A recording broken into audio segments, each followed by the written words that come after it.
We begin with the recent shooting on Coligny Beach. It has a lot of people on Hilton Head Island talking about public safety. The town council addressed some of those questions at their meeting. We now have a better sense of what exactly could be done and when it could happen. It's very important, though, that we talk a lot about this before a rush to judgment and a quick ordinance. That's why town manager Mark Orlando didn't propose any specific curfew for the beaches or parks on Hilton Head Island. Specificity is needed. Location, time of day, seasonal, right? Is this till 8 or 10? Is this at beach parks only or town parks? That topic will be up for discussion at a committee meeting next month, but right now changes will be made. Increased cameras at the beach and beach parks on the island, and talks with sheriffs about increased coverage at Coligny itself, as well as landscaping and lighting changes in the circle. In the meantime, the goal is to determine what's needed or wanted for future island safety. We have to look at every aspect. And through those conversations from us on the dais and the community, we need to determine what we expect of law enforcement. What is our baseline requirements? The town currently spends 47% of its $62 million budget on public safety. That includes fire and code enforcement. Now the question is, in the wake of the shooting, what else is needed and how much is enough? That discussion could lead to big changes both for the town and the Beaufort County Sheriff's Office, who currently gets $6.9 million for their safety services on Hilton Island. Right, so option one is strengthen that MOU, align it with the fee. Have a hybrid approach, right? Beach, road, water as an example, or establish a municipal police department. That is what we're talking about. I have to understand what that impact is and what that cost is to back into what we really want to talk about. So what's next? Well, the discussion about a possible curfew will come at a committee meeting in August. Town manager plans to bring a plan for a public safety delivery assessment in September. The goal on this is to discuss a new memorandum of understanding with the new Beaufort County Sheriff in January, as well as to talk about a possible new police department at the same time.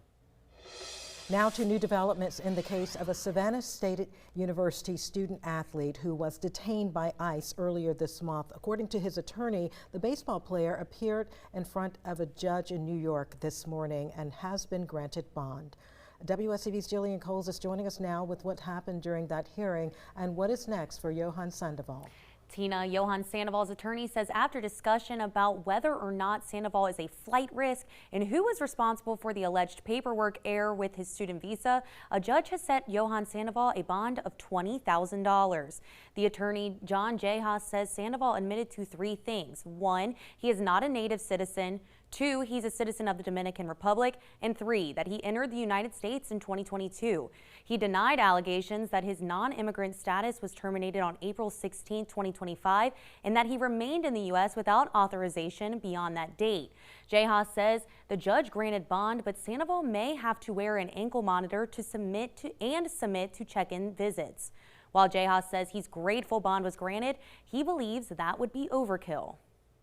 The use of the ankle monitor and the bond being high still treats Johan like he's some kind of criminal. And this is where, as an attorney and as someone who deals with these kinds of issues every day, I still am struggling with this because Johan, again, he's not the kind of person that's going to run away. He's not a flight risk. He's not a danger to the community. Jejas says he and Sandoval's family are working to pay the bond and get him released from the detention center tonight or at the latest tomorrow. I will have more from Sandoval's attorney and his loved one coming up on News 3 at 6. Jillian Coles, WSAV News 3 on your side.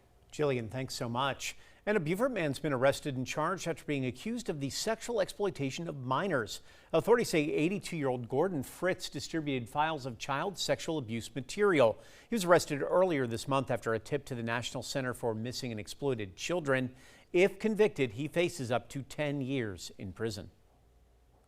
And a family now speaking out after a woman drowned off Tybee Island. We told you back in June how it happened near the lifeguard tower on 15. Now, WSAV's Isley Herschel spoke to the woman's family, who believes more could have been done to keep beachgoers safe. After Frankie Godding drowned on June 22nd on Tybee Island, we did some digging to find out if more could have been done. According to records we obtained, there was nobody staffed at this lifeguard tower that's behind me between 3 o'clock and 5:30 the day she drowned, when normally there should have been somebody there. Tybee Island's beach manager, Jen Bishop, sent a statement to WSAV on this matter. The statement explained that that lifeguard tower was closed due to staffing limitations. It said in part, no lifeguard on duty signage was posted at Tower 15, warning swimmers, and the Safe Beach Day website noted in the Tower 15 description that the tower would close at 1 p.m. The website also indicated that a roving UTV lifeguard would be providing coverage for the zone, end quote. According to the statement, the roving lifeguard made it to the scene once they recognized the incident was happening. Godding's sister says even with these precautions, she thinks more could have been done to keep swimmers safe. I believe they need to not cut hours for lifeguards. I also believe that they need extensive training for lifeguards and not just hire a couple kids that want a summer job. I think they need to be trained like professionals. I mean, you don't let kids go put out fires. You don't let kids drive ambulance and save lives. Why do you expect kids to save adults and children's lives at the beach? Jasmine tells me she believes if there was a lifeguard on Tower 15 that day, that her sister might still be alive today. On Tybee Island, Isley Herschel, WSAV News 3 on your side. Chatham County first responders are taking part in a 3-day exercise. It is meant to put agencies to the test. WSAV's Genevieve Lund takes us inside the active shooter training exercise to show how preparation can make all the difference.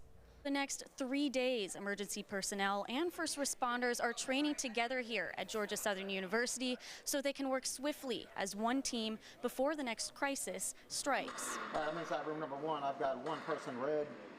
Looks like we've got one. Maps, radios, and a room full of first responders. Public safety professionals from agencies across Chatham County are working through realistic scenarios, testing how they communicate, make decisions, and coordinate during an active shooter incident. The 3-day FEMA-funded course focuses less on tactics and more on the leadership and communication needed to manage a fast-moving crisis. I think the biggest success is when these people who generally don't work together on a regular basis realize the success is about them getting together and working together on a regular basis. Participants work through 10 scenarios that grow more complex each day, from processing information coming through 911 calls to hostage negotiations and reuniting families after a school shooting.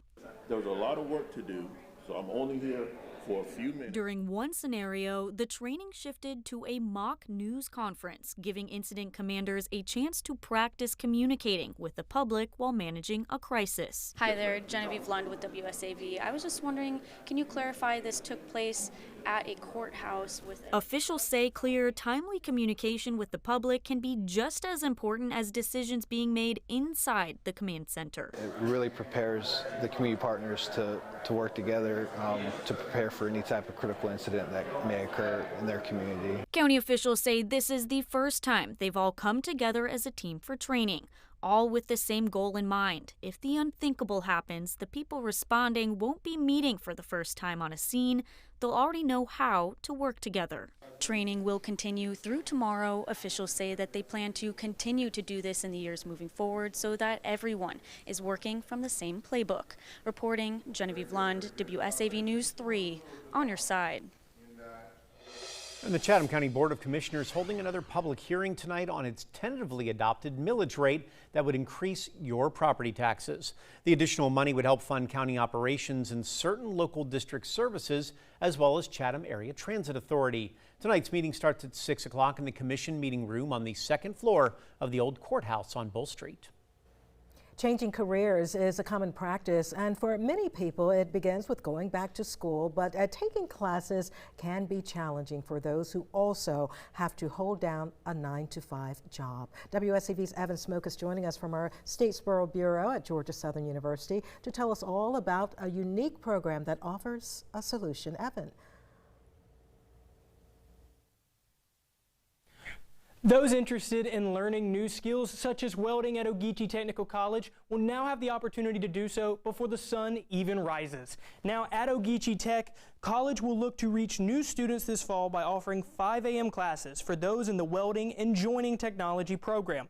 The move comes after feedback from potential students and will allow those already working another opportunity to learn new skills. The classes will run from 5 a.m. to 8:30 and can be completed in as little as 8 weeks, according to college officials. OTC Vice President for Academic Affairs, Anthony Barrios, says the decision also comes after discussion with industry partners such as Great Dane Trailers and Hyundai, and shows the flexibility the college can offer. One of the things it is that we're very agile. We can really hear what our industry partners are asking for, what our students need, and we can meet that need as quickly as possible.